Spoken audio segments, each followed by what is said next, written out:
Insistence that they will not accept to be exporting crude oil, only to be importing refined products, was the beginning of Nigeria's problems, unknown to many Nigerians.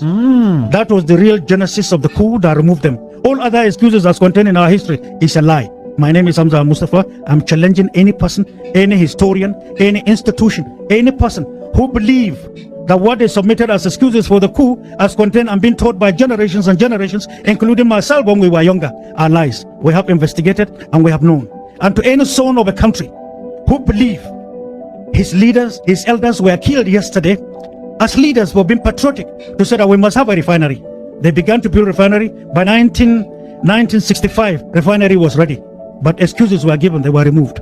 Many young men were given wrong literature, wrong informations, tiny peanuts. Our leaders were killed. Reasons were given. We documented them in history. We are damn wrong. And this is painful, and some of us are coming to the fore. So the true story is they were killed because of the oil in Nigeria. It's just the refinery in Port Harcourt. They are resolved to say, we are leaders and we must invest in Nigeria.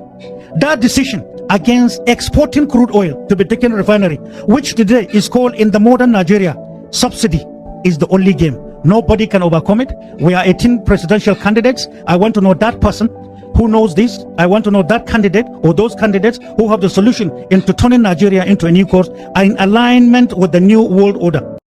On the issue of oil alone, its discovery, 1956, and then the resolution of led Zik, the president of Nigeria, and Tafawa Balewa's government, the insistence that they will not accept to be exporting crude oil, only to be importing refined products.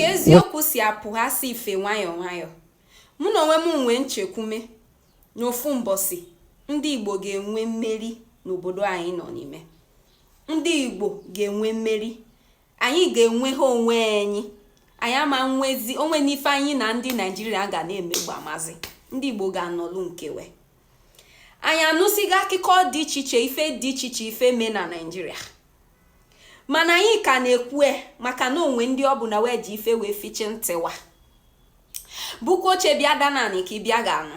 Ife ha ya oji bụ n'eshizi ka iji chisia ọwa ji chụpụ n'oche na onwe na onye Igbo ọzọ chiga Nigeria.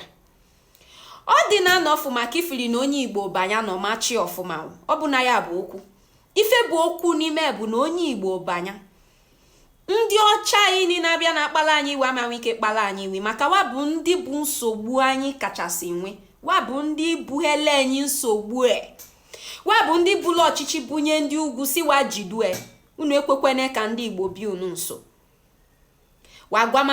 Wagwamazi ndị na-achịwani oya gwamazi ụmụ unu na ndị Igbo bụ nke ndị Igbo bụ ọnwụ. Ife anyị na-ebu na bụ ife wasi na anyị bụ eziokwu na-apụghazi ife na nke ikpeazụ a ọsọkwa mo andụ mmanya n'ọsọ ndị esomni maka ntị elu unu ya ọsọ unu anụa na ife wa mụgosi anyị n'ụlọ akwụkwọ ife wee nyesi anyị ego na ọ bụ n'eziokwu na ọ bụ n'ife meni wenye anyị Nigeria history ego maka onwego onye kwueni si na ọ bụ na wee bupue Nigeria history si ka anyị go ma ife me na Nigeria na onwe na onye ga-afụ ibe we n'anya onye ugwu ama chọọ iji anya afụ mụ na onwe ama chọọ iji anya wee fụwa onwe na onye ga-achọ iji anya wee fụ ibe ya ka mmadụ gwagọ si na ife gbasịla history Nigeria ka wee zomewa ga wee bupụ ene nilo. Ụfọdụ ndị obodo oyibo unu eje unu amachọ ijeni unu ga-achọ ịmanya wani na ọ bụ na unu nụsi nke bụ eziokwu ife me n'ime Nigeria. Ama na ụfọdụ n'ime enyi ga na-ajụ onwe enyi ka ife ha ya oji bụ na refinery na Nigeria ka anyị nwelu manulu refinery onwene nke kwelu ọlụ wee kwene ga-alụ wee kwene ga-eme ka ọlụma. Ndị mmadụ na-eji akwụkwọ na graduate onwe n'aha ọbụla n'ọbụ na ụmụ akwụkwọ adị esi ụlọ akwụkwọ apụ ha savụ pụ ha mife ncha na-achọ ọlụ mana ife wegeji nwe ha ọlụ dị wajụ wasi na wee meme maka ife wee bugu ụzọ wele aka wa tie n'ime edo unu ife okenye ekwu eziokwu dọ nke bụ eziokwu dọ.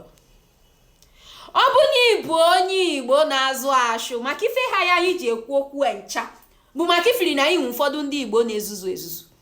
Anyị nwe ụfọdụ ndị Igbo na-azọ ndị wabụ.